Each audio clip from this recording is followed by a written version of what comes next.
ना संघर्ष ना तकलीफ तो क्या खाक मजा है जीने में, बड़े बड़े तूफान भी थम जाते हैं जब आग लगी हो सीने में। नमस्कार मेरे प्यारे साथियों, स्वागत करता हूं आप सभी का अपने परिवार द नॉलेज प्लाजा में। उम्मीद करता हूं आप लोग स्वस्थ होंगे और बहुत ही शानदार होंगे। तो सभी लोग जल्दी से आ जाइए क्लास में। आप लोगों की क्लास शुरू हो चुकी है। आज की जो क्लास है आप लोगों के लिए बहुत ही इंपॉर्टेंट होने वाली है, तो इसको पूरा ज़रूर देखिएगा और इसमें जो भी क्वेश्चन आप लोगों को कराए जाएंगे उनको अच्छे से तैयार कर लेंगे तो आपके एग्जाम में बहुत ज़्यादा हेल्पफुल होंगे। और जो लोग नए जुड़े हैं उन लोगों को बताना है, अभी तक हमारे चैनल पर बहुत सारी क्लासेस करा दी गई हैं, तो जिन लोगों ने नहीं देखी हैं वो लोग चैनल पर जाके, चैनल की प्ले लिस्ट बनी हुई है, वहाँ से जाके सारी क्लासेस देख लेंगे। तो चलिए अब फिर शुरू करते हैं। इसमें मैराथन क्लास होने वाली है, तो इसमें काफ़ी क्वेश्चन है आप लोगों के, तो सभी क्वेश्चन आप तैयार करने हैं। तो चलिए फिर शुरू करते हैं क्लास को। जो लोग चैनल पे पहली बार आए हुए हैं वो लोग चैनल को सब्सक्राइब करके बेल आइकन प्रेस कर लेंगे, जिससे आने वाली वीडियो की नोटिफिकेशन आपके पास समय से पहुंच सकें। और देखिए आप लोगों को बता दूं, मैं जो वादा करता हूं उसको पूरा भी करता हूं। जो लोग शुरुआत से जुड़े होंगे उन लोगों को पता होगा, मैंने जो वादा किया था उसको मैं, चाहे कुछ भी हो जाए, किसी भी हद से हमें गुजरना पड़े, लेकिन उसको हम पूरा करके दिखाते हैं। तो जो लोग शुरुआत से जुड़े हैं उन्हें पता होगा। तो जो लोग नए आए हैं वो लोग चैनल को सब्सक्राइब करके रखिए, आपको आने वाले समय में बहुत ज़्यादा बेनिफिट मिलने वाला है। यह है समसूत्री कोशिकावाजन में एक मात्र कोशिका से कितनी पुत्री कोशिकाओं का निर्माण होता है। समसूत्री कोशिकावाजन में एक मात्र कोशिका से कितनी पुत्री कोशिकाओं का निर्माण होता है। तो समसूत्री कोशिकावाजन में केवल 2 पुत्री कोशिकाओं का निर्माण होता है। कितने? 2 पुत्री कोशिकाओं का निर्माण होता है। और अर्धसूत्री कोशिकावाजन में 4 किस्में बनती हैं अर्धसूत्री कोशिकावाजन में। तो समसूत्री कोशिकावाजन पूछ रहा है, तो समसूत्री कोशिकावाजन में केवल 2 पुत्री कोशिकाओं का निर्माण होता है। अगला क्वेश्चन देखते हैं। यह है समसूत्री कोशिकावाजन की खोज किस वैज्ञानिक ने की थी। समसूत्री कोशिकावाजन की खोज किस वैज्ञानिक ने की।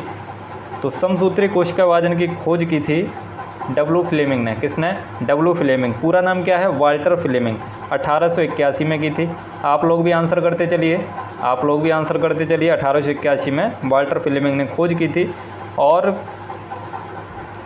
अर्धसूत्री कोशिकावाजन की खोज किसने की थी? अर्धसूत्री कोशिकावाजन की खोज फार्मर ने की थी। किसने की थी? फार्मर ने की थी। अगला क्वेश्चन देखिए।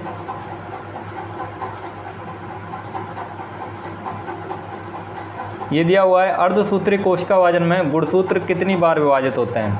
अर्धसूत्री कोशिकावाजन में गुणसूत्र कितनी बार विभाजित होते हैं। तो कितनी बार विभाजित होते हैं? अर्धसूत्री कोशिकावाजन में गुणसूत्र जो हैं ये 2 बार विभाजित होते हैं। कितने बार? 2 बार। तो इसका भी बी ऑप्शन करेक्ट हो जाएगा। अगला क्वेश्चन देखते हैं। ये है, निम्न में कौन सा जोड़ा गलत है। इनमें से आप लोगों को बताना है कौन सा जोड़ा गलत है। आरएनए प्लस प्रोटीन G1 में बनता है, आरएनए प्लस प्रोटीन G2 में बनता है, या RNA plus protein S phase में बनता है। किसमें से कौन सा जोड़ा गलत है?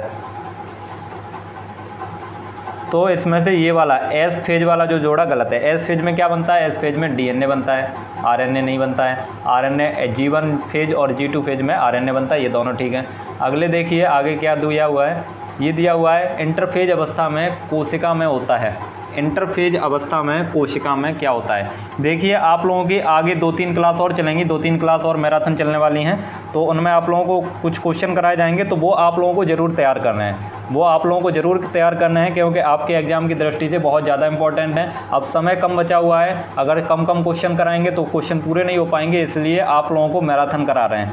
ज़्यादा क्वेश्चन आप लोगों को एक ही क्लास में करा रहे हैं, तो उन क्लास को आप लोग ज़रूर देखिएगा। ये वाली क्लास और आगे भी आप लोगों को 1-2 क्लास मिलेंगे, उनको ज़रूर देखिएगा। और बाकी का प्रीवियस ईयर के क्वेश्चन पेपर भी आप लोगों को सॉल्व करा दिया गया है। 2018 का करा दिया गया है, 2017 वाला केमिस्ट्री का भी आज आप लोगों को सॉल्व कराया गया था, तो वो आप लोगों ने देखा होगा। 2019 वाला भी आप लोगों को सॉल्व करा दिया जाएगा। बाकी आप लोगों के लिए बहुत सारा हमने कंटेंट प्रोवाइड किया है, यूट्यूब पर जाके देखेंगे तो आप लोगों को पता चल जाएगा। अब मैं यहाँ पर आप लोगों को सारी चीज़ें नहीं बता सकता। ये है, इंटरफेज अवस्था में कोशिका में होता है। इंटरफेज अवस्था में कोशिका में क्या होता है? वृद्धि और विकास होता है। किसके लिए? कोशिका विभाजन के लिए। कोशिका विभाजन के लिए वृद्धि एवं विकास किसमें होता है? इंटरफेज अवस्था में होता है। आगे देखिए, ये दिया हुआ है, डीएनए का संश्लेषण किस अवस्था में होता है। और देखिए आप लोग इस क्लास को ज़्यादा से ज़्यादा लोगों को शेयर करिए, क्योंकि इस क्लास से आप लोगों के में क्वेश्चन पूछे जाने वाले हैं, इसलिए ज़्यादा से ज़्यादा लोगों को शेयर करिए।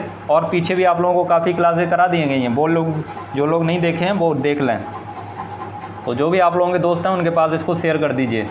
डीएनए का संश्लेषण किस अवस्था में होता है? तो अभी मैंने आप लोगों को ऊपर बताया था कौन सी अवस्था में होता है, एस फेज में होता है।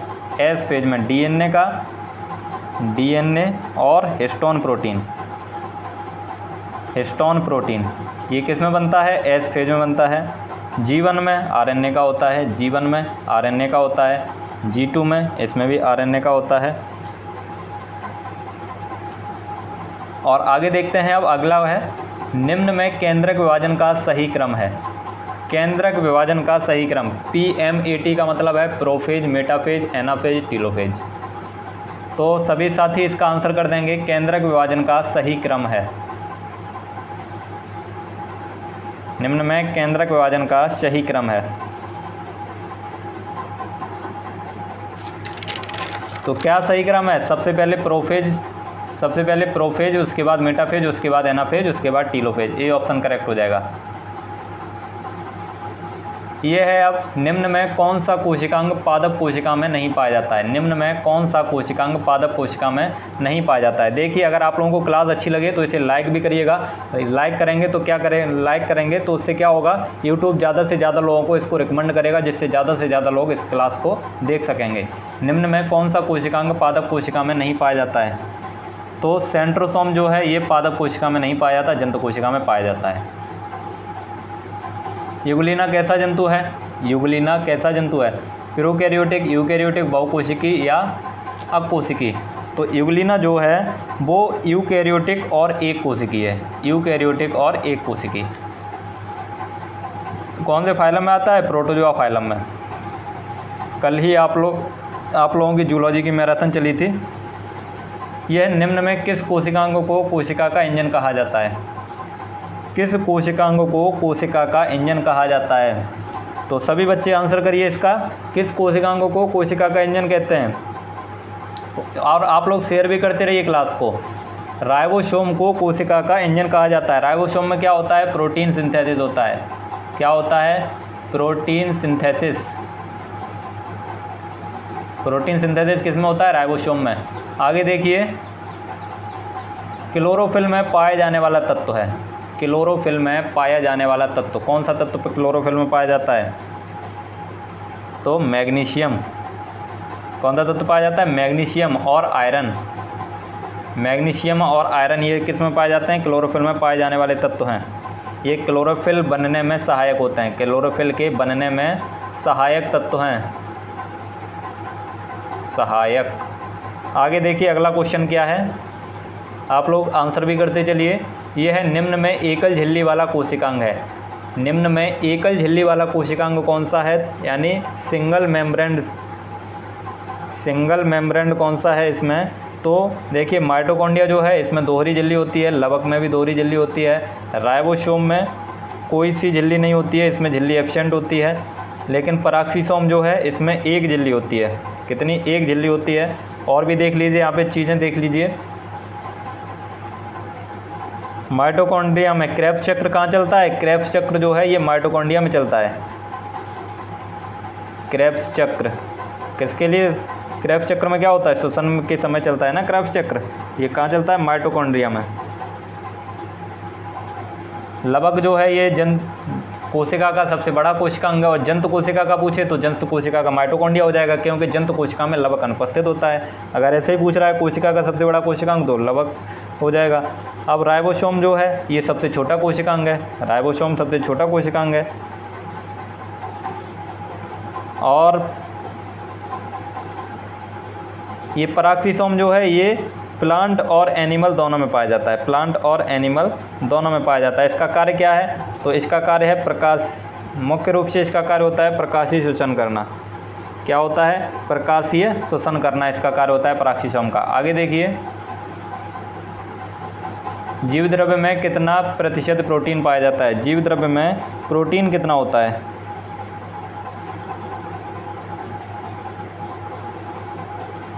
तो जीव द्रव्य में प्रोटीन कितना होता है? 14% प्रोटीन होता है।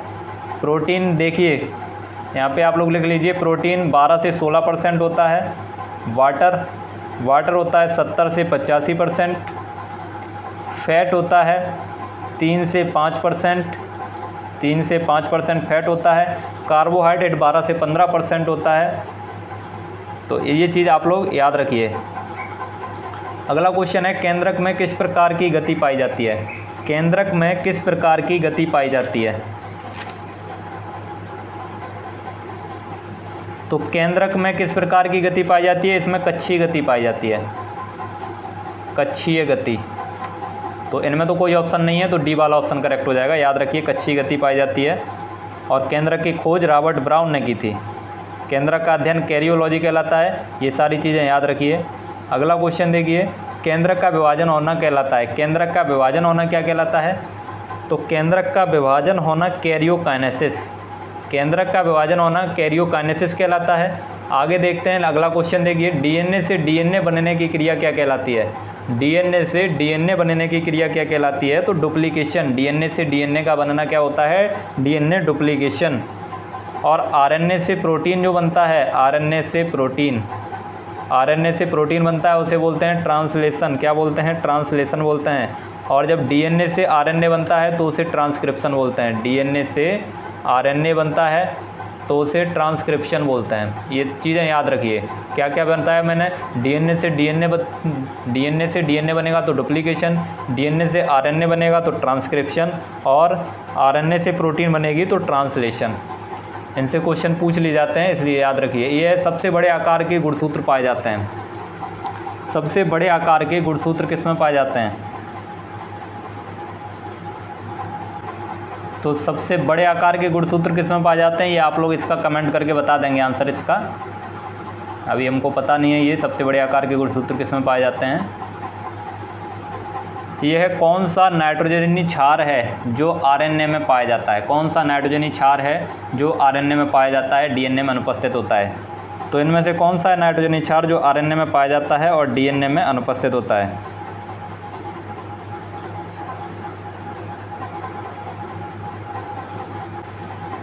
तो देखिए, यहाँ पे जो यूरेसिल है, यूरेसिल डीएनए में अनुपस्थित होता है लेकिन आरएनए में पाया जाता है। और थायमीन, ये डीएनए में पाया जाता है लेकिन आरएनए में अनुपस्थित होता है। थायमीन जो है ये डीएनए में पाया जाता है लेकिन आरएनए में अनुपस्थित होता है। और यूरेसिल ये डीएनए में अनुपस्थित होता है लेकिन आरएनए में पाया जाता है। ये चीज़ें याद रखिए। अगला क्वेश्चन है, गुणसूत्रों का अध्ययन करते हैं। गुणसूत्रों का अध्ययन किस में करते हैं? Prophase, metaphase, anaphase, telophase. तो गुणसूत्रों का अध्ययन पूछ रहा है, तो गुणसूत्रों का अध्ययन करते हैं मेटाफेज अवस्था में। गुणसूत्रों का अध्ययन करते हैं मेटाफेज अवस्था में। आगे देखते हैं,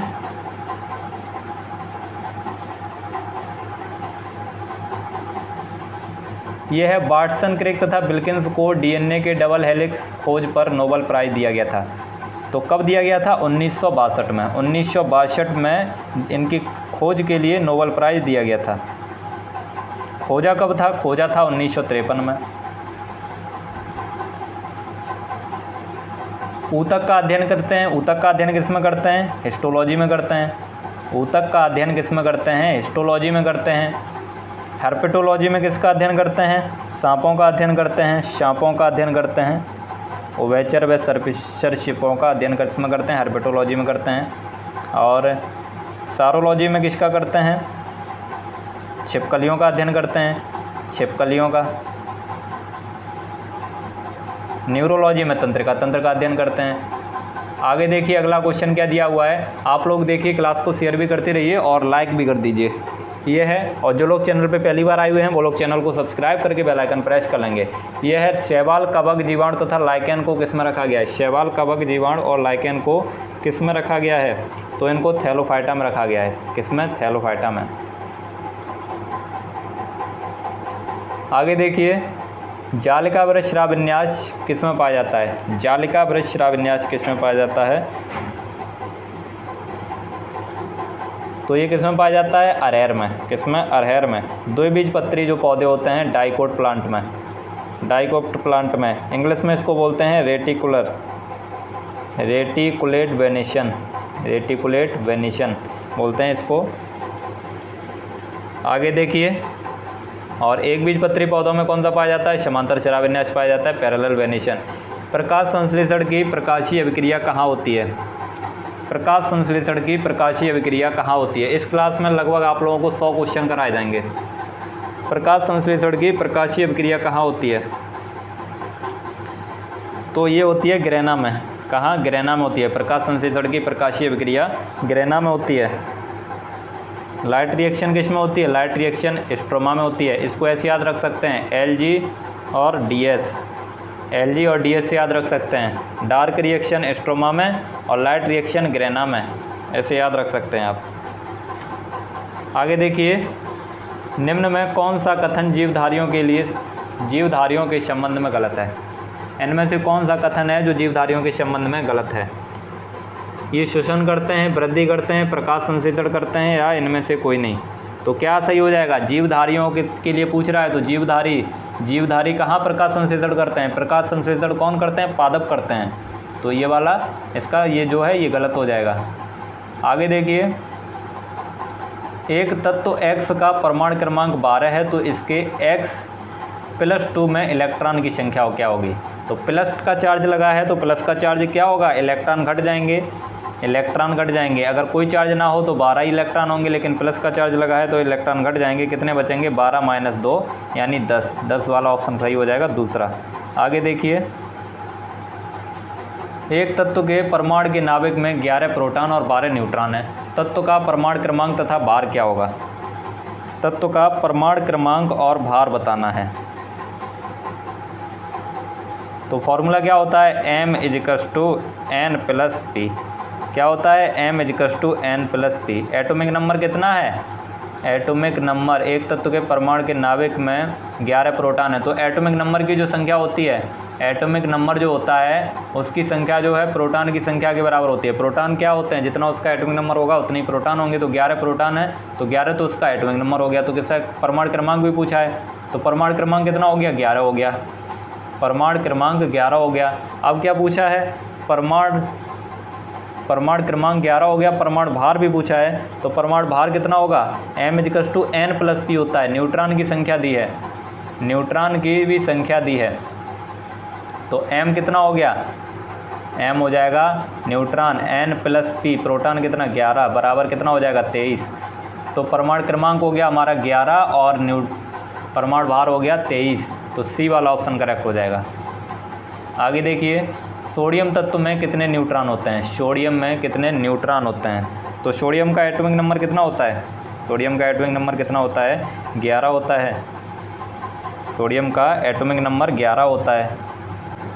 एटॉमिक नंबर इसका कितना होता है? 11 होता है। न्यूट्रॉन की संख्या कैसे निकालते हैं? फॉर्मूला कौन सा है? M=N+P।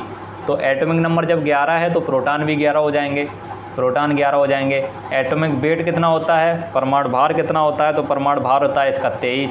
तो 23 में से 11 घटाएंगे तो न्यूट्रॉन आ जाएंगे। 23 में से 11 घटाएंगे तो कितना आ जाएगा? 12। 12 इसमें न्यूट्रॉन हो जाएंगे। C ऑप्शन करेक्ट हो जाएगा। ये फॉर्मूला याद रखिए, M=N+P। ये है सही मिलान करो इलेक्ट्रॉन, प्रोटॉन, न्यूट्रॉन। तो इलेक्ट्रॉन की खोज किसने की थी? मैंने आप लोगों को एक ट्रिक बताई थी, ईंट पर नाच। क्या बताया था? ईंट पर नाच। इलेक्ट्रॉन की खोज किसने की थी? थॉमसन ने की थी। प्रोटॉन की रदरफोर्ड ने की थी। और न्यूट्रॉन की किसने की थी? चैडविक ने की थी। तो कौन सा ऑप्शन हो जाएगा? पहले का बी। पहले का बी किस में दिया है? इसमें भी दिया है, इसमें भी दिया है। तो पहले का बी, दूसरे का सी इसमें भी दिया है, तीसरे का ए। तो बी वाला ऑप्शन जो है वो करेक्ट हो जाएगा। आगे देखिए, नीचे दिए गए कथन में सम इलेक्ट्रॉनिक के लिए सही है। सम इलेक्ट्रॉनिक के लिए कौन सा कथन सही है? सम इलेक्ट्रॉनिक में क्या होता है? इलेक्ट्रॉन की संख्या समान होती है। तो इलेक्ट्रॉन की संख्या आप लोग निकालेंगे, इसमें इलेक्ट्रॉन की संख्या निकालेंगे तो इसमें ऑक्सीजन में 2 माइनस का लगा है तो इसमें 10 इलेक्ट्रॉन आ जाएंगे। नियॉन में भी 10 इलेक्ट्रॉन हो जाएंगे। और यहाँ पे निकालेंगे तो K+ लगा है, वैसे 19 होते हैं, 1 प्लस का चार्ज लगाए तो 1 माइनस हो जाएगा तो 18 इलेक्ट्रॉन हो जाएंगे। कैल्शियम पे वैसे 20 होते हैं, 2 प्लस के चार्ज लगे हैं तो इसमें 2 माइनस हो जाएंगे, इसमें भी 18 हो जाएंगे। तो ये दोनों जो हैं, इन दोनों में तो ये दोनों एक दूसरे के सम इलेक्ट्रॉनिक हैं। ये भी सम इलेक्ट्रॉनिक है, ये भी सम इलेक्ट्रॉनिक है। तो A एंड B बोथ वाला सही हो जाएगा। A एंड B बोथ जो ऑप्शन दिया है इसको आप सही कर देंगे। इसको आप लोगों को निकालने की ज़रूरत नहीं है।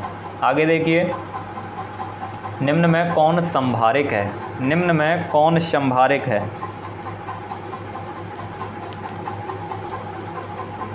तो संभारिक में क्या होता है, परमाणु भार समान होता है। संभारिक में परमाणु भार समान होता है, तो परमाणु भार किसका समान है, 6C14 17N14। तो इनका जो है परमाणु भार समान है, 14-14 है ना दोनों का, तो इसलिए ये वाला जो है एक दूसरे का संभारिक हो जाएगा।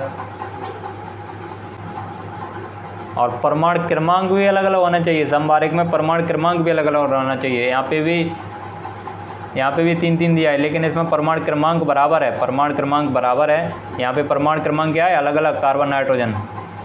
संभारिक में क्या होता है, परमाणु भार समान होता है और परमाणु क्रमांक अलग अलग होता है। ये है आवर्त सारणी में कुल कितने वर्ग होते हैं। तो आवर्त सारणी में कुल कितने वर्ग होते हैं, तो 18 वर्ग होते हैं। 18 वर्ग होते हैं, 7 पीरियड होते हैं, पीरियड या आवर्त। आगे देखिए, कौन सा तरल अवस्था में पाया जाता है, इनमें से कौन सा तत्व है जो तरल अवस्था में पाया जाता है। तो तरल अवस्था में देखिए मरकरी भी पाया जाता है और ब्रोमियम भी पाया जाता है, ब्रोमीन भी पाया जाता है, मरकरी भी पाया जाता है। तो बोथ वाला ऑप्शन करेक्ट हो जाएगा। और आगे देखते हैं, उभयधर्मी तत्व है। उभयधर्मी तत्व कौन सा है इसमें, तो यहाँ पे देखिए ये सभी के सभी जो हैं ये उभयधर्मी तत्व हैं, ये सभी के सभी उभयधर्मी तत्व हैं, इसलिए इसका डी ऑप्शन करेक्ट हो जाएगा। ये याद रखिए, आर्सेनिक जो है ये सबसे अधिक जल को प्रदूषित करने वाला तत्व, सबसे अधिक जल को प्रदूषित करने वाला तत्व कौन सा है, आर्सेनिक, ये याद रखिए। आगे देखिए, इनमें से कितने गैस हैं, तो गैस कौन से हैं आप लोग पता कर सकते हैं, इनमें से कौन कौन से गैस हैं। तो देखिए, हीलियम गैस है, नियॉन गैस है, फ्लोरीन गैस है, क्लोरीन गैस है, बाकी ये कोई गैस नहीं है। तो कितने गैस हैं, 4 गैस हैं, ये ऑप्शन करेक्ट हो जाएगा। आगे देखिए, कौन उभयधर्मी तत्व है, इनमें से कौन सा उभयधर्मी तत्व है।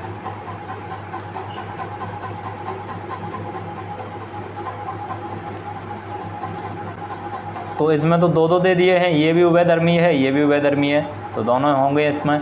लेकिन आप लोगों को पेपर में ऐसे नहीं मिलेगा, यहाँ पे पता नहीं कैसे रख गया है, गलती से रख गया है यहाँ पे 2 ऑप्शन।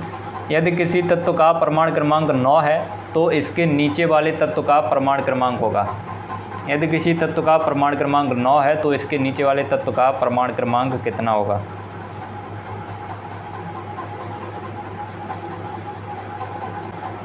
तो कैसे निकालते हैं, 8 8 18 18 32 होता है ना, 8 8 18 18 32 होता है। तो फ्लोरीन का परमाणु क्रमांक 9 होता है, फ्लोरीन का परमाणु क्रमांक कितना होता है, 9 होता है। फ्लोरीन के नीचे वाले में जो देखेंगे नीचे वाले का, तो कितना 8 ऐड करेंगे, 8 ऐड करेंगे तो कितना आ जाएगा, 17। बी ऑप्शन करेक्ट हो जाएगा इसका, क्योंकि एस ब्लॉक में आता है ना ये, तो एस ब्लॉक में ऐसे ही निकालते हैं। ये देखिए, यदि किसी तत्व का परमाणु क्रमांक 15 है तथा द्रव्यमान 31 है तो न्यूट्रॉनों की संख्या क्या होगी। न्यूट्रॉनों की संख्या क्या होगी, वही वाला फॉर्मूला लगा दीजिए, आ जाएगा m=n+p। अब हमें क्या क्या दिया हुआ है, परमाणु क्रमांक दिया हुआ है 15, परमाणु क्रमांक 15 दिया हुआ है, तो हमारे प्रोटॉन भी कितने हो जाएंगे, 15। परमाणु क्रमांक के बराबर ही तो होते हैं प्रोटॉन हो जाएंगे 15। और क्या दिया हुआ है, और हमको दिया हुआ है परमाणु क्रमांक 15 तथा द्रव्यमान 31 दिया हुआ है। ये 31 दिया हुआ है, तो न्यूट्रॉन की संख्या कैसे निकालेंगे, तो 31 में से 15 को घटा देंगे तो न्यूट्रॉन की संख्या आ जाएगी, कितना आ जाएगा, 16। ये ऑप्शन करेक्ट हो जाएगा इसका। ये ऐसे क्वेश्चन पूछे जाते हैं, तो ये फॉर्मूला बहुत ही कॉमन है, याद रखिए इसको। यदि ए द्रव्यमान और n न्यूट्रॉन की संख्या है तो a-n होगा। a-n क्या होगा, ए जो है द्रव्यमान है और n क्या है, n न्यूट्रॉन है, तो a-n क्या होगा। तो देख लीजिए, m=n-p होता है ना, सॉरी m+p, m=n+p होता है। तो यहाँ पे देखिए, ए द्रव्यमान क्या है, a है, बराबर न्यूट्रॉन क्या है, न्यूट्रॉन n है, प्लस p। तो a-n करेंगे तो a-n बराबर क्या हो जाएगा, a-n बराबर p हो जाएगा, तो क्या हो जाएगा, प्रोटॉन। बी ऑप्शन करेक्ट हो जाएगा। आगे देखिए, ऐसे भी पूछ सकता है आपसे, यह किसी परमाणु के बाहरी कोश में अधिकतम इलेक्ट्रॉन की संख्या 2n² होती है, यह नियम है। किसने यह बताया था कि किसी परमाणु के बाहरी कोश में अधिकतम इलेक्ट्रॉन की संख्या जो है ये 2n² होती है। किसने बताया था? तो ये बोरबरी ने बताया था। किसने बताया था? बोरबरी ने बताया था। बी ऑप्शन करेक्ट हो जाएगा इसका। अगला क्वेश्चन देखिए, यहाँ पे ये आवर्त सारणी भी रख दिया इसमें। यह इलेक्ट्रॉन को ऊर्जा के बढ़ते हुए क्रम में रखा जाता है, यह नियम है। इलेक्ट्रॉन को ऊर्जा के बढ़ते हुए क्रम में रखा जाता है, यह किसका नियम है? ये तो अभी आप लोगों ने बता दिया, अधिकतम इलेक्ट्रॉन की संख्या 2n² होती है, बोरबरी ने दिया था। और इलेक्ट्रॉन को ऊर्जा के बढ़ते हुए क्रम में रखा जाता है, तो ये किसका नियम है? अफवाह का नियम है। किसका? अफवाह का नियम है। अफवाह का नियम जो है ये उपकोष के लिए है, उपकोष के लिए याद रखिए। अफवाह का नियम उपकोष के लिए, हुंड का नियम कक्षक के लिए, कक्षक के लिए, और बोरबरी का नियम कोष के लिए। बोरबरी का नियम किसके लिए? कोष के लिए, कोष के लिए। आगे देखिए, अब हुंड के नियम के अनुसार सही है। हुंड के नियम के अनुसार क्या सही है? हुंड के नियम क्या कहता है? हुंड का नियम पहले कहता है कि पहले सभी में एक एक इलेक्ट्रॉन भर दें, पहले सभी में एक एक इलेक्ट्रॉन भर दें, उसके बाद बचता है, उसके बाद फिर शुरुआत से डबल करेंगे।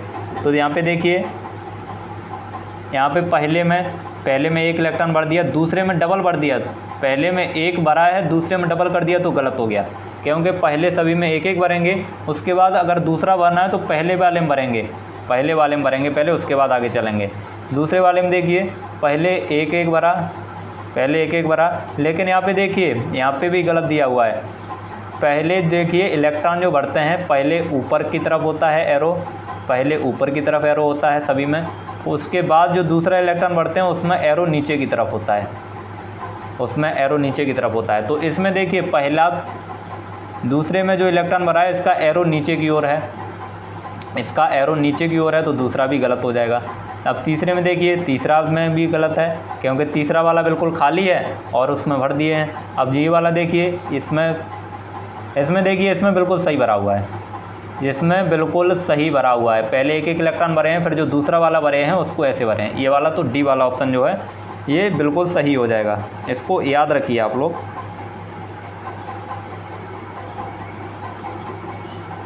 यह है 3d² निकाय के दूसरे इलेक्ट्रॉन की चारों क्वांटम संख्याएं के मान होंगे, चारों क्वांटम संख्याओं के मान होंगे। तो 3d² है तो n बराबर क्या हो जाएगा? n बराबर हो जाएगा 3 हो जाएगा। l बराबर क्या हो जाएगा? l बराबर 2 हो जाएगा। 3d है ना, तो l की वैल्यू जो है s p d f, s p d और f। s में 0 होती है, p में 1 होती है, d में 2 होती है और f में 3 होती है। तो d में इलेक्ट्रॉन है ना, तो d में, इसलिए f की वैल्यू, l की वैल्यू 2 हो जाएगी। और m की वैल्यू जो है, m की वैल्यू -l से +l तक होती है, तो -2 से लेके +2 तक m की वैल्यू हो जाएगी। और s की वैल्यू क्या हो जाएगी? +1/2, s की वैल्यू हो जाएगी +1/2। तो ऐसे आप लोग इसको निकाल सकते हैं, ऐसे वैल्यू निकालते हैं इसकी। आगे देखिए, अगला क्वेश्चन क्या है? अफवाह का सिद्धांत लागू नहीं है। अफवाह का सिद्धांत लागू नहीं है, तो अफवाह के नियम के अपवाद कौन कौन है? कॉपर और क्रोमियम है, बी ऑप्शन हो जाएगा। अगला क्वेश्चन देखिए, यह है न्यूट्रॉन के द्रव्यमान की कोटि है। न्यूट्रॉन का द्रव्यमान कितना होता है? तो न्यूट्रॉन का द्रव्यमान होता है 10⁻⁻24 किलोग्राम, 10⁻⁻24 किलोग्राम होता है न्यूट्रॉन का द्रव्यमान। 1.67 × 10⁻⁻24 किलोग्राम, 1.67 भी होता है। आगे देखिए, अब NaCl में, NaCl के लिए कौन सा कथन सही होगा? तो NaCl के लिए कौन सा कथन सही होगा? वैद्युत संयोजकता पाई जाती है। NaCl में वैद्युत संयोजकता पाई जाती है, क्योंकि वैद्युत संयोजक बंध कौन से होते हैं? मेटल और नॉन मेटल के बीच, मेटल एंड नॉन मेटल के बीच जो बनते हैं। तो Na सोडियम क्या है? मेटल है, Cl क्या है? नॉन मेटल है, इन दोनों के बीच बनता है तो वो वैद्युत संयोजक बंध होता है। बी ऑप्शन करेक्ट हो जाएगा। आगे देखिए, कोई तत्व बंध बनाता है, कोई तत्व बंध बनाता है स्थिरता बढ़ाने के लिए, स्थिरता घटाने के लिए, दोनों या नन ऑफ दीज। तो कोई तत्व जो बंध क्यों बनाता है? कोई तत्व बंध क्यों बनाता है? तो अपनी स्थिरता को बढ़ाने के लिए। वो चाहता है कि मेरी स्थिरता बढ़ जाए, इसलिए बॉन्ड बनाता है। बॉन्ड बनाने से क्या होता है? एनर्जी कम हो जाती है और स्थायित्व बढ़ जाता है। आगे देखिए, बंध बनाने से परमाणु के मध्य ऊर्जा, अभी मैंने आपको बताया, अभी यही वाले क्वेश्चन में बताया, बंध बनाने पर परमाणु में ऊर्जा क्या हो जाती है? घट जाती है। ऊर्जा घट जाती है और उसका स्थायित्व बढ़ जाता है। यह है परमाणु से अणु की स्थिरता। परमाणु से अणु की स्थिरता क्या हो जाती है? परमाणु से अणु की स्थिरता क्या होती है? परमाणु क्या है? परमाणु में कोई बंधु नहीं है। जब उसमें बंधु बन जाएगा तब वो क्या बन जाएगा? अणु बन जाएगा। तो उसकी स्थिरता जो है परमाणु की ज़्यादा होगी। सॉरी, स्थिरता पूछ रहा है ना, तो स्थिरता इसकी ज़्यादा होगी, अणु की ज़्यादा होगी, तो इसकी ज़्यादा होती है अणु की। और ऊर्जा पूछे तो ऊर्जा किसमें? परमाणु में ज़्यादा होगी। शादी भी क्यों कराते हैं? शादी भी इसीलिए कराते हैं, शादी के समय भी एक बॉन्ड बनाया जाता है ना, एक बॉन्ड बन जाता है। तो शादी भी इसीलिए होती है ताकि स्थायित्व बढ़ जाए, स्थायित्व बढ़ाने के लिए। वैसे जब तक शादी नहीं होती है तब तक कोई भी कहीं भी घूमे, कोई दिक्कत नहीं होती है। जैसे ही शादी हो जाती है उसके बाद उसकी तुरंत बीवी फ़ोन कर देती है, पूछ लेती है कहाँ हो। तो शादी के बाद क्या हो जाती है? उसकी स्थिरता बढ़ जाती है। आगे देखिए, अब आगे देखिए, ये आप लोगों को क्वेश्चन जो कराए जा रहे हैं ये बहुत ही इंपॉर्टेंट हैं, इसलिए सारे क्वेश्चन अच्छे से तैयार कर लीजिए और ज़्यादा से ज़्यादा लोगों तक शेयर कर दीजिए। BeCl2 में कौन सा बॉन्ड है? BeCl2 में कौन सा बॉन्ड है? तो इसमें सह संयोजक बंध है। कौन सा सह संयोजक बंध है? कोवालेंट बॉन्ड बोलते हैं इसको।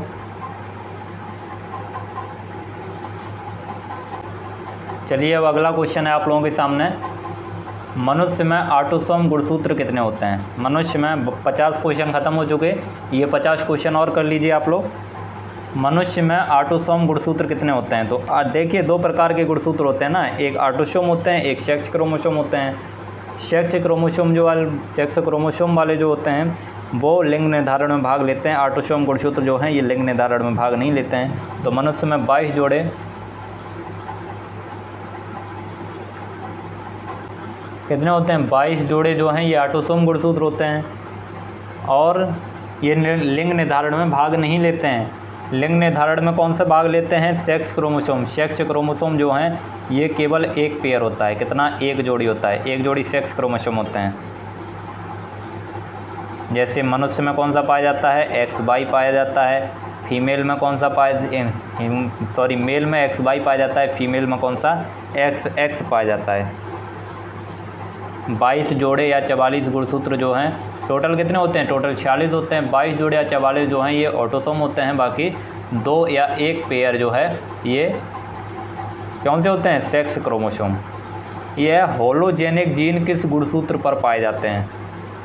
होलोजेनिक जीन जो हैं ये X गुणसूत्र पर पाए जाते हैं। किस पर? X गुणसूत्र पर होलोजेनिक जीन पाए जाते हैं। और Y गुणसूत्र पर कौन सा पाया जाता है? होलेंड्रिक जीन पाया जाता है। होलेंड्रिक। होलोजेनिक पूछे तो X पर, होलेंड्रिक पूछे तो Y गुणसूत्र पर पाए जाते हैं। यह है निम्न में सर्वाग्राही रक्त वर्ग है। सर्वाग्राही रक्त वर्ग कौन सा होता है?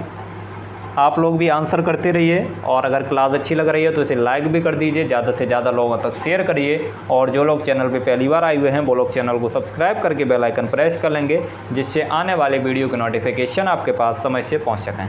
निम्न में सर्वाग्राही रक्त वर्ग कौन सा है? तो सर्वाग्राही रक्त वर्ग है O ब्लड ग्रुप जो है ये सर्वाग्राही है, यानी सबको दे सकता है अपना ब्लड। सॉरी, सर्वाग्राही पूछ रहा है ना, सर्वाग्राही होता है AB। ये तो सर्वदाता होता है, जो सबको दे सकता है वो सर्वदाता होता है। सर्वदाता अगर पूछे तो O ब्लड ग्रुप होता है, सर्वग्राही पूछे तो AB होता है। AB इसका करेक्ट आंसर हो जाएगा।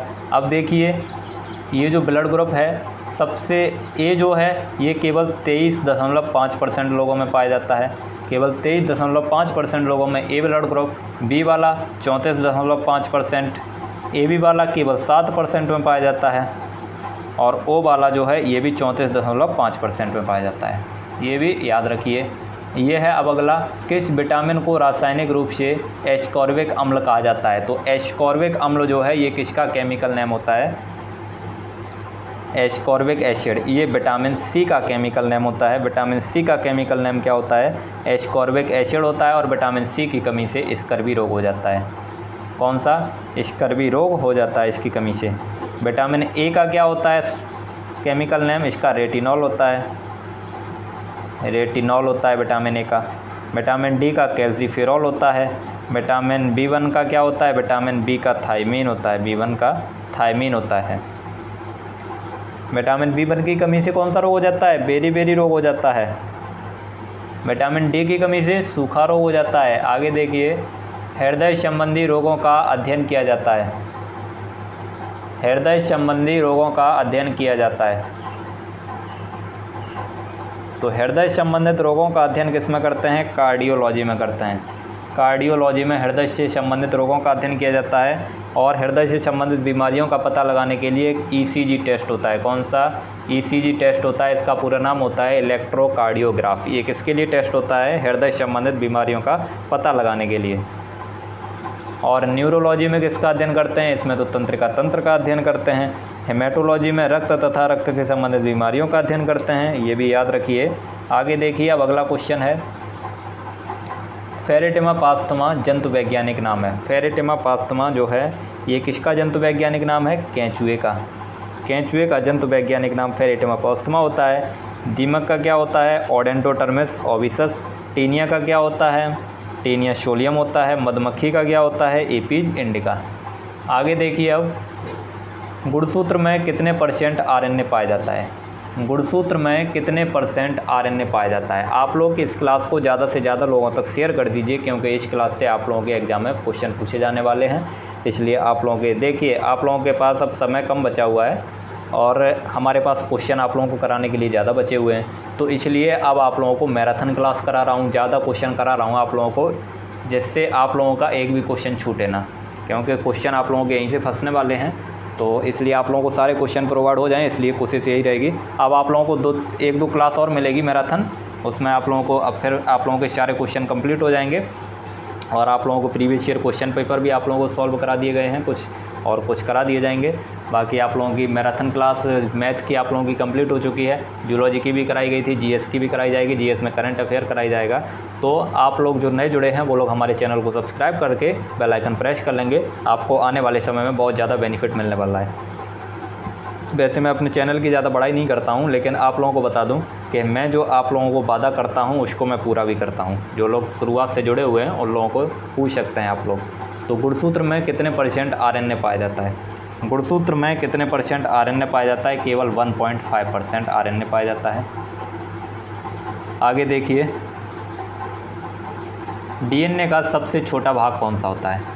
डीएनए का सबसे छोटा भाग कौन सा होता है? तो डीएनए का सबसे छोटा भाग कौन सा होता है? रिकॉन होता है। कौन सा? रिकॉन होता है। इनमें से कोई नहीं है तो डी ऑप्शन करेक्ट हो जाएगा। रिकॉन में क्या पाया जाता है? रिकॉन रिकॉम्बिनेशन में भाग लेता है, म्यूटान म्यूटेशन में भाग लेता है। ये भी म्यूटान और रिकॉन ये क्या इसके भाग हैं? तो ये म्यूटान, रिकॉन और सिस्ट्रॉन ये तीनों किसके भाग हैं? डीएनए के भाग हैं। आगे देखिए, आलू है। आलू क्या है? जड़, तना, फल या राइजोम। तो आलू क्या है? आलू जो है ये तना है, स्टेम का मॉडिफिकेशन है ना, तना है। जड़ के एग्जाम्पल कौन कौन से हैं? जैसे गाजर है, गाजर या सलजम, ये किसके एग्जाम्पल हैं? जड़ के एग्जाम्पल हैं। राइजोम का एग्जाम्पल अदरक, हल्दी, ये राइजोम है। फल क्या होता है? परिपक्व अंडाशय फल कहलाता है। परिपक्व अंडाशय फल कहलाता है। Mature ovary is known as fruit. यह है नागफनी में पत्तियों का रूपांतरण है। नागफनी में पत्तियां जो हैं ये कांटे में रूपांतरित हो जाती हैं। कांटे में रूपांतरित हो जाती हैं। क्यों रूपांतरित हो जाती हैं? क्योंकि बाष्पोत्सर्जन की दर को कम करने के लिए ये अपने पत्तियों को कांटों में रूपांतरण हो जाता है इनका। आगे देखिए, अगला क्वेश्चन दिया हुआ है, बैक्टीरिया में पाए जाने वाला आनुवंशिक पदार्थ है।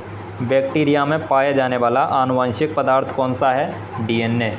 बैक्टीरिया में पाए जाने वाला आनुवंशिक पदार्थ होता है डीएनए। आगे देखते हैं, खुरदरी अंतःप्रदब्बी जालिका पर पाए जाने वाले कण होते हैं। खुरदरी अंतःप्रदब्बी जालिका यानी रफ एंडोप्लाज्मिक रेटिकुलम। दो प्रकार की होती है ना, एक रफ एंडोप्लाज्मिक रेटिकुलम होता है, एक स्मूथ एंडोप्लाज्मिक रेटिकुलम होता है। तो खुरदरी अंतःप्रदब्बी जालिका रफ एंडोप्लाज्मिक रेटिकुलम के ऊपर कौन से किसके कण पाए जाते हैं? राइबोसोम के कण पाए जाते हैं। और इनका कार्य क्या होता है? प्रोटीन का संश्लेषण करना। ये गैमेट का बनना क्या कहलाता है? गैमेट के बनने की क्रिया क्या कहलाती है? तो गैमेट के बनने की क्रिया कहलाती है गैमेटोजेनेसिस। गैमेटोजेनेसिस। आगे देखिए, विषाणु विज्ञान के जनक कौन है? विषाणु विज्ञान के जनक कौन हैं? विषाणु विज्ञान के जनक कौन हैं? तो इवानोवस्की जो हैं ये विषाणु विज्ञान के जनक हैं। विषाणुओं का अध्ययन किस में करते हैं? तो विषाणु विज्ञान या वायरोलॉजी में। वायरोलॉजी। इसके जनक कौन है? इसके जनक है इवानोवस्की। और ये टर्म पूछे विषाणु विज्ञान जो शब्द है ये टर्म किसने दिया? तो ये लुईस पास्चर ने टर्म दिया, लुईस पास्चर। आगे देखिए, अब मधुमक्खी पालन क्या कहलाता है? मधुमक्खी पालन क्या कहलाता है? तो मधुमक्खी पालन किसके अंतर्गत करते हैं? मधुमक्खी पालन हम किसके अंतर्गत करते हैं? एपीकल्चर के। सेरीकल्चर में क्या कर सकते हैं? रेशम कीट पालन। रेशम कीट का पालन सेरीकल्चर में करते हैं। पीसीकल्चर में मछली पालन करते हैं। पिगरी में सूअर पालन का अध्ययन करते हैं। आगे देखिए, सैनिक बर्ड किस जंतु के परिवार में पाया जाता है? तो सैनिक किसके परिवार में पाया जाता है? दीमक, मधुमक्खी, रेशम कीट या तिलचट्टा? तो किस में पाया जाता है? दीमक में। दीमक में सदस्य कौन कौन से पाए जाते हैं? रानी, राजा, श्रमिक और सैनिक। मधुमक्खी में रानी, राजा और श्रमिक। आगे देखिए, कोक्सा, ट्रोकेंटर, फीमर, टिबिया तथा टार्सस ये किसके भाग हैं? कोक्सा, ट्रोकेंटर, फीमर, टिबिया और टार्सस ये किसके भाग हैं? आप लोग आंसर कर दीजिए, तब तक मैं पानी पी लेता हूँ।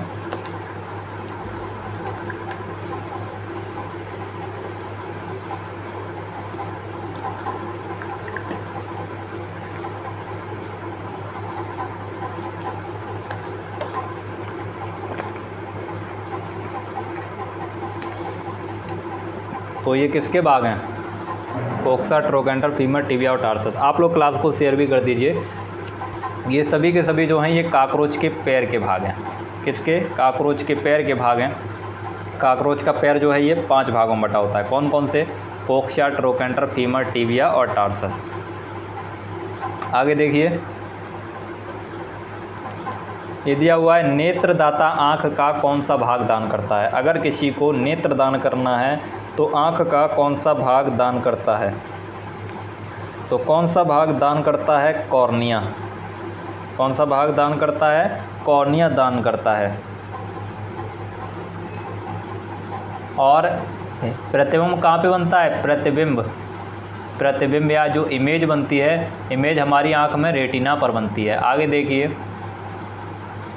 केंचुए में चलने के लिए कौन सा उपांग पाया जाता है? केंचुए में चलने के लिए कौन सा उपांग पाया जाता है? यानी किसके द्वारा केंचुआ गमन करता है? तो केंचुए में गमन की क्रिया किसके द्वारा होती है? ये होती है सीटी के द्वारा। सीटी के द्वारा गमन होता है इसमें। शीलिया द्वारा किस में होता है? पैरामीशियम में होता है। पैरामीशियम में।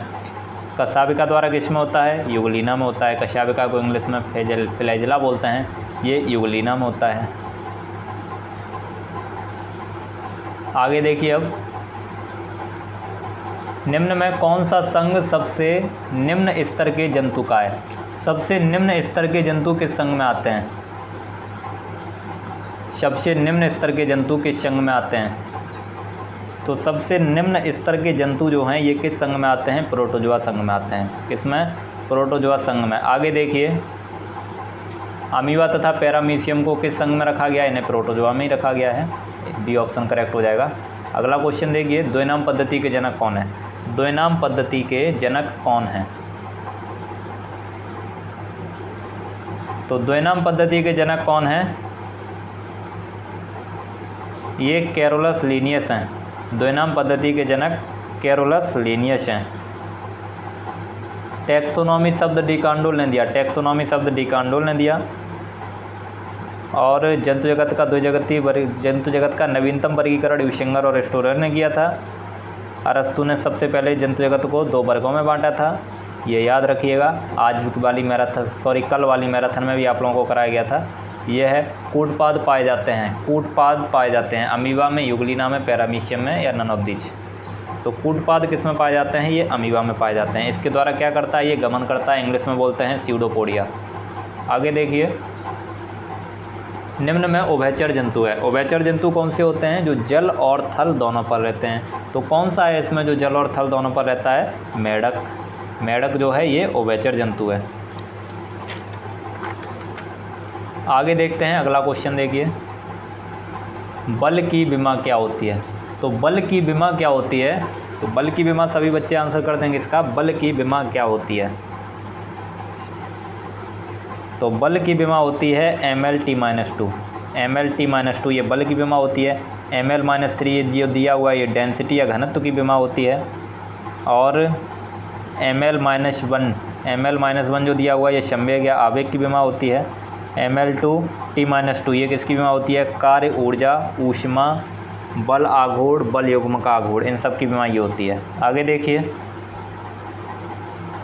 सदिश राशि है। सदिश राशि कौन सी होती है? जिसमें दिशा और परिमाण दोनों की आवश्यकता हो, परिमाण दोनों की आवश्यकता हो, वो कैसी होती हैं? वो सदिश राशियाँ होती हैं। तो सदिश राशि इसमें कौन सी है? त्वरण जो है, त्वरण कैसी है? सदिश राशि है। आगे देखिए, एक फर्मी बराबर होता है। तो एक फर्मी बराबर कितना होता है? 10⁻⁻5 मीटर। ये सबसे छोटी यूनिट है, 10⁻⁻5 मीटर होता है। एक पीको बराबर होता है 10⁻12 मीटर। क्या बराबर? एक पीको बराबर। आगे देखिए, 16 न्यूटन व 5 न्यूटन के परिणामी बल एक बिंदु पर कार्यरत हैं। इन बलों का न्यूनतम परिणामी होगा। इन बलों का न्यूनतम परिणामी पूछ रहा है। तो न्यूनतम परिणामी कैसे निकालते हैं? न्यूनतम परिणामी निकालने के लिए हम 16 में से 5 को घटा देंगे। 16 में से 5 को घटा देंगे तो न्यूनतम परिणामी आ जाएगा 11। और अगर अधिकतम परिणामी पूछता तो 16 और 5 जोड़ देते तो आ जाता 21। अधिकतम परिणामी पूछता तो 21 आ जाता। न्यूनतम परिणामी पूछ रहा है तो 11 आ जाएगा। और इसके लिए एक फार्मूला भी होता है, फार्मूला देख लीजिए, फार्मूला याद कर लीजिए आप लोग। क्या होता है? R = √p² + q² + 2p cos theta. ये कब होता है? जब आप लोगों को एंगल दिया होगा तब आप लोगों से पूछेगा। और न्यूनतम और अधिकतम पूछ रहा है तो न्यूनतम पूछ रहा है, दोनों बलों को आपस में घटा दीजिए, और अधिकतम पूछ रहा है तो दोनों बलों को आपस में जोड़ दीजिए। 1 जूल बराबर कितने अर्ग होते हैं? 1 जूल बराबर कितने अर्ग होते हैं? तो 1 जूल बराबर होता है 10⁻7 अर्ग। 10⁻7 अर्ग। ये सभी क्वेश्चन आप लोगों के लिए इंपॉर्टेंट हैं, इसलिए सारे क्वेश्चन अच्छे से याद कर लीजिए इनको। गति के नियम को सबसे पहले किसने दिया? गति के नियम को सबसे पहले किसने दिया? गैलीलियो ने दिया था। किसने? गैलीलियो ने दिया था। ये ऑप्शन करेक्ट हो जाएगा। आगे देखिए, जड़त्व का नियम न्यूटन का कौन सा नियम है? जड़त्व का नियम न्यूटन का कौन सा नियम है? जड़त्व का नियम न्यूटन का कौन सा नियम है? प्रथम नियम। जड़त्व का नियम जो है न्यूटन का प्रथम नियम है। तीसरा नियम कौन सा है? क्रिया प्रतिक्रिया का। क्रिया प्रतिक्रिया का नियम। दूसरा नियम कौन सा है? गतिविषयक का नियम है। आगे देखिए, यह है किसी वस्तु के वेग परिवर्तन की दर क्या कहलाती है? किसी वस्तु के वेग परिवर्तन की दर को क्या बोलते हैं? किसी वस्तु के वेग परिवर्तन की दर को हम बोलते हैं त्वरण। वेग परिवर्तन की दर को क्या बोलते हैं? त्वरण। और संवेग परिवर्तन की दर को क्या बोलते हैं? संवेग परिवर्तन की दर को बोलते हैं बल। संवेग परिवर्तन की दर को बल बोलते हैं, वेग परिवर्तन की दर को त्वरण बोलते हैं। आगे देखते हैं, एक प्रकाश वर्ष बराबर क्या होता है? प्रकाश वर्ष किसकी यूनिट है? दूरी की यूनिट है। और एक प्रकाश वर्ष बराबर होता है 9.46 × 10⁻15 मीटर। आगे देखिए, एक लीप वर्ष में कितने दिन होते हैं? एक लीप वर्ष में कितने दिन होते हैं? लीप वर्ष जो होता है उसमें 366 दिन होते हैं। लीप वर्ष जो होता है उसमें 366 दिन होते हैं। जो नॉर्मल ईयर होता है, नॉर्मल ईयर जो होता है उसमें 365 दिन और 1/4 दिन, 365 प्लस 1/4 दिन होता है। तो इसी प्रकार 365 दिन तो होते ही हैं, उसके साथ 1/4 दिन होता है। और इसी प्रकार 4 वर्ष में ये जो है ये 1 वर्ष 1 दिन बना लेता है पूरा, इसीलिए 4 वर्ष बाद लीप वर्ष आता है, तब कितने दिन होते हैं? 366 दिन होते हैं। आगे देखिए, निम्न में बल का एसआई मात्रक है। बल का एसआई मात्रक है, तो बल का एसआई मात्रक क्या होता है? न्यूटन होता है। बल का एसआई मात्रक न्यूटन होता है। ये इसका एमकेएस मात्रक होता है। कौन सा? एमकेएस मात्रक होता है। सीजीएस मात्रक पूछे तो डायन होता है। और जूल किसका है? जूल जो है ये वर्क का, ऐसे वर्क या कार्य का है, कार्य का एमकेएस मात्रक है। वाट जो है ये पावर का एमकेएस मात्रक है। आगे देखिए, कैंची तथा तराजू किस श्रेणी के उत्तोलक हैं? कैंची और तराजू जो हैं ये किस श्रेणी के उत्तोलक हैं? प्रथम, द्वितीय, तृतीय, सभी। आप लोग अगर क्लास अच्छी लग रही हो तो इसे लाइक ज़रूर कर दीजिएगा और चैनल को सब्सक्राइब भी कर लीजिए और इसको ज़्यादा से ज़्यादा लोगों तक शेयर करिए ताकि ज़्यादा से ज़्यादा लोगों को इसका बेनिफिट मिल सके। कैंची तथा तराजू किस श्रेणी के उत्तोलक हैं? तो कैंची तथा तराजू जो हैं ये प्रथम श्रेणी के उत्तोलक हैं। कौन सी? प्रथम श्रेणी के उत्तोलक हैं। ये ऑप्शन करेक्ट हो जाएगा इसका। आगे देखते हैं, चाबी वाली घड़ी में कौन सी ऊर्जा संचित होती है? चाबी वाली घड़ी में कौन सी ऊर्जा संचित होती है? तो ये मैं आप लोगों को बता चुका हूँ काफ़ी बार, स्थितिज ऊर्जा, क्योंकि वो कोई गति नहीं कर रही है। अगर कोई गति कर रही होती तो गतिज ऊर्जा होती।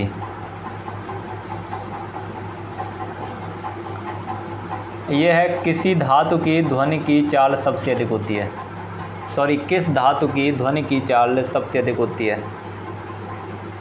पारा, लोहा, कॉपर या एल्यूमिनियम? तो सबसे अधिक जो चाल होती है वो होती है लोहा की। किसकी? लोहा की। बी ऑप्शन करेक्ट हो जाएगा। सबसे ज़्यादा ध्वनि की चाल किस में होती है? ठोस में होती है, उसके बाद द्रव की होती है, उसके बाद वायु की होती है। तो सबसे अधिक किसकी है? लोहे की।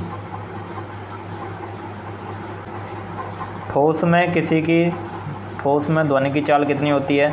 5130 मीटर पर सेकंड। द्रव में 1483 मीटर और वायु में 332 मीटर पर सेकंड और निर्वात में होती है 0 मीटर पर सेकंड। निर्वात में ध्वनि की चाल पूछ लिया जाता है। निर्वात में जहाँ पे वायु ना हो, वहाँ पे बात करना असंभव है। वायु नहीं होगी तो बात करना असंभव है, वहाँ पे ध्वनि की चाल 0 होती है। आगे देखिए,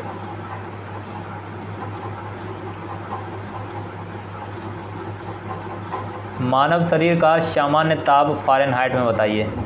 मानव शरीर का सामान्य ताप फ़ारेनहाइट में कितना होता है?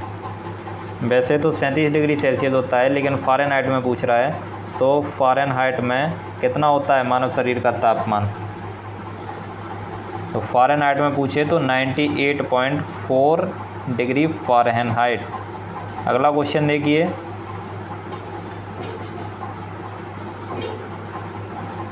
यह निम्न में कौन सा ग्रह पृथ्वी के सबसे नज़दीक है? तो पृथ्वी के सबसे, अब जीएस के क्वेश्चन आ चुके हैं, तो पृथ्वी के सबसे नज़दीक ग्रह कौन सा है? शुक्र ग्रह। शुक्र ग्रह जो है ये पृथ्वी के सबसे नज़दीक ग्रह है। बुध जो है ये सूर्य के सबसे नज़दीक है। सूर्य के सबसे नज़दीक कौन सा है? बुध है, सूर्य के सबसे नज़दीक। पृथ्वी के सबसे नज़दीक है शुक्र, इसलिए इसे पृथ्वी का बहन भी कहते हैं। और सबसे चमकीला ग्रह भी है शुक्र। शुक्र जो है ये सबसे चमकीला ग्रह भी है। मास जो है इसका लाल रंग होता है, किसके कारण? आयरन ऑक्साइड की अधिकता के कारण। आगे देखिए, अब विश्व का सबसे बड़ा मरुस्थल कौन सा है? विश्व का सबसे बड़ा मरुस्थल, तो विश्व का सबसे बड़ा मरुस्थल कौन सा है? सहारा। विश्व का पूछ रहा है ना, तो विश्व का सबसे बड़ा मरुस्थल है सहारा मरुस्थल, सहारा डेजर्ट। ये कहाँ पे है? साउथ अफ्रीका में है। साउथ अफ्रीका में है। और इंडिया का कौन सा है? इंडिया का थार डेजर्ट है। इंडिया का पूछे तो इंडिया का सबसे बड़ा मरुस्थल कौन सा है? थार डेजर्ट है। आगे देखिए, जापान की संसद का क्या नाम है? जापान की संसद का क्या नाम है? सभी साथी एक बार जल्दी से आंसर कर दीजिए, और जो लोग अभी तक क्लास को लाइक नहीं किए हैं, क्लास को लाइक कर दीजिए। 1 मिनट हम रुकते हैं, आप लोग इसका आंसर करिएगा।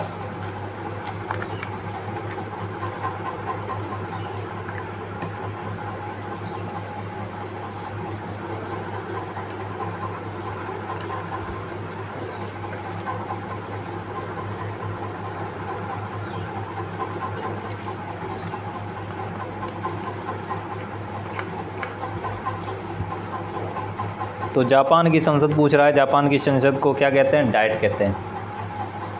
जापान की संसद का नाम डाइट है। शोरा जो है ये अफ़गानिस्तान की संसद का नाम है। अफ़गानिस्तान की संसद का नाम क्या है? शोरा है। मजलिस मालदीव की संसद का नाम है। मालदीव की संसद का नाम क्या है? मजलिस है। और इंडिया की संसद का नाम तो है ही संसद। इंडिया की संसद का नाम क्या? संसद। ये है ब्राज़ील किस महाद्वीप में स्थित है? ब्राज़ील किस महाद्वीप में स्थित है? तो ब्राज़ील जो है ये दक्षिणी अमेरिका, कौन से महाद्वीप में स्थित है? दक्षिणी अमेरिका। आगे देखिए, माता टीला परियोजना किस नदी पर स्थित है? माता टीला परियोजना किस नदी पर स्थित है? तो ये बेतवा नदी पर स्थित है। माता टीला परियोजना जो है ये बेतवा नदी पर स्थित है। डी ऑप्शन करेक्ट हो जाएगा इसका। कोसी परियोजना, कोसी नदी जो है इसे बिहार का शोक कहते हैं। कोसी नदी को बिहार का शोक बोलते हैं। बिहार का शोक किसको? कोसी नदी को। आगे देखिए, उत्तर प्रदेश को किस राज्य की सीमा स्पर्श नहीं करती है? उत्तर प्रदेश को किस राज्य की सीमा स्पर्श नहीं करती है? तो उत्तर प्रदेश को 9 राज्यों की सीमा स्पर्श करती हैं। कौन कौन से? बता दे रहा हूँ, सुन लीजिए। मध्य प्रदेश, छत्तीसगढ़, बिहार, झारखंड, उत्तराखंड, राजस्थान, हिमाचल प्रदेश, हरियाणा और दिल्ली। तो इसमें जो पंजाब है ये उत्तर प्रदेश की सीमा को स्पर्श नहीं करता है। बी ऑप्शन करेक्ट हो जाएगा। कौन कौन से करते हैं? मध्य प्रदेश करता है, छत्तीसगढ़ करता है, बिहार करता है, झारखंड करता है, उत्तराखंड करता है, राजस्थान, हिमाचल प्रदेश, हरियाणा और दिल्ली। आगे देखिए, पीतल नगरी किसे कहते हैं? पीतल नगरी किसे कहते हैं? फिरोजाबाद, मुरादाबाद, शिकोहाबाद या गाज़ियाबाद। तो पीतल नगरी किसे बोलते हैं? पीतल नगरी के नाम से जानते हैं मुरादाबाद को। पीतल नगरी के नाम से मुरादाबाद को जानते हैं। कांच उद्योग नगरी या सुहाग नगरी कौन सी है? फिरोजाबाद है। सुहाग नगरी, सुहाग नगरी या चूड़ी नगरी, चूड़ी नगरी ये कौन सी है? ये फिरोजाबाद है। मुरादाबाद क्या है? पीतल नगरी है। आगे देखिए, और ताज नगरी कौन सी है? ताज नगरी आगरा, ताजमहल है ना वहाँ पे, तो इसको ताज नगरी के नाम से जानते हैं। शक संवत कब चलाया गया? शक संवत कब चलाया गया? तो शक संवत जो है ये 78 ईसा पूर्व में चलाया गया था। किसके द्वारा? कनिष्क के द्वारा। 78 ईसा पूर्व में कनिष्क के द्वारा चलाया गया था। और ये कुषाण वंश के शासक थे। किसके? कुषाण वंश के शासक। कुषाण वंश के शासक थे कौन? कनिष्क। इसको भारत का राष्ट्रीय कैलेंडर भी घोषित किया गया है। शक संवत जो है ये भारत का राष्ट्रीय कैलेंडर भी है। राष्ट्रीय कैलेंडर भी घोषित किया गया था। कब किया गया था ये डेट मुझे अभी की याद नहीं है, लेकिन ये है शक संवत को भारत का राष्ट्रीय कैलेंडर घोषित किया गया था। ये चलाया गया था 78 ईसा पूर्व में कनिष्क के द्वारा। कनिष्क कुषाण वंश का शासक था। भारत का राष्ट्रीय कैलेंडर कौन सा है? तो शक संवत। ये है। राष्ट्रीय गीत कहाँ से लिया गया है? राष्ट्रीय गीत कहाँ से लिया गया है? तो राष्ट्रीय गीत आनंद मठ से लिया गया है। कहाँ से? आनंद मठ से लिया गया है राष्ट्रीय गीत। और राष्ट्रीय वाक्य जो है ये मुंडकोपनिषद से लिया गया है। राष्ट्रीय गीत कौन सा है? वंदे मातरम, आनंद मठ से लिया गया है। राष्ट्रीय वाक्य जो मुंडकोपनिषद से लिया गया है। राष्ट्रीय वाक्य कौन सा है? सत्यमेव जयते, सत्यमेव जयते, सत्यमेव जयते। ये क्या है? ये हमारा राष्ट्रीय वाक्य है। कहाँ से लिया गया है? ये मुंडकोपनिषद से लिया गया है। आगे देखिए, और आज का सेकंड लास्ट क्वेश्चन है, विश्व मौसम विज्ञान दिवस कब मनाया जाता है? विश्व मौसम विज्ञान दिवस कब मनाया जाता है? 22 अप्रैल, 21 मार्च, 22 मार्च या 23 मार्च? तो सबके बारे में देख लीजिए। पहले तो विश्व मौसम विज्ञान दिवस कब मनाते हैं? ये मनाते हैं 23 मार्च को। विश्व मौसम विज्ञान दिवस 23 मार्च को मनाया जाता है। 22 अप्रैल को पृथ्वी दिवस मनाते हैं। 22 अप्रैल को पृथ्वी दिवस मनाते हैं। 22 मार्च को क्या मनाते हैं? तो 22 मार्च को जल दिवस मनाते हैं। 21 मार्च को क्या मनाते हैं? 21 मार्च को वन दिवस मनाते हैं। ये सारी चीज़ें याद रखिएगा। और आज का लास्ट क्वेश्चन देख लीजिए, CTCRI कहाँ स्थित है? CTCRI कहाँ स्थित है? तो CTCRI का पूरा नाम क्या है? Central tuber crops research institute. Central tuber crops research institute ये कहाँ पे है? केरल में है। केरल में है। तो आज की क्लास आप लोगों की यहीं पे समाप्त होती है। उम्मीद करता हूँ आप लोगों को क्लास अच्छी लगी होगी। अगर क्लास अच्छी लगी है तो इसे लाइक कीजिए, ज़्यादा से ज़्यादा लोगों तक शेयर कीजिए। आप लोगों का लास्ट तक जुड़ने के लिए बहुत बहुत धन्यवाद। अब आप लोगों को मिलते हैं फिर दूसरी क्लास में। अगर क्लास अच्छी लगी है तो इसे लाइक ज़रूर करिएगा, ताकि यूट्यूब ज़्यादा से ज़्यादा लोगों को रिकमेंड करे, जिससे ज़्यादा से ज़्यादा लोगों को बेनिफिट मिल सके। और आप लोग भी ज़्यादा से ज़्यादा लोगों को अपने दोस्तों के साथ शेयर कर दीजिए। और जो लोग चैनल पर पहली बार आए हुए हैं वो लोग चैनल को सब्सक्राइब करके बेल आइकन प्रेस कर लेंगे, जिससे आने वाली वीडियो की नोटिफिकेशन आपके पास समय से पहुँच सकें। और भी आप लोगों को क्लासेस मिलेंगी मैराथन, और भी आप लोगों को मिलेंगी, वो भी आप लोग देखिएगा। यहाँ से आप लोगों के यूपी टेट के एग्जाम में क्वेश्चन पूछे जाएंगे। चलिए मिलते हैं अब आप लोगों को कल वाली क्लास में। तब तक के लिए आप लोग अपनी अच्छे से तैयारी करते रहिए। ख्याल रखिए अपना। जय हिंद, वंदे मातरम।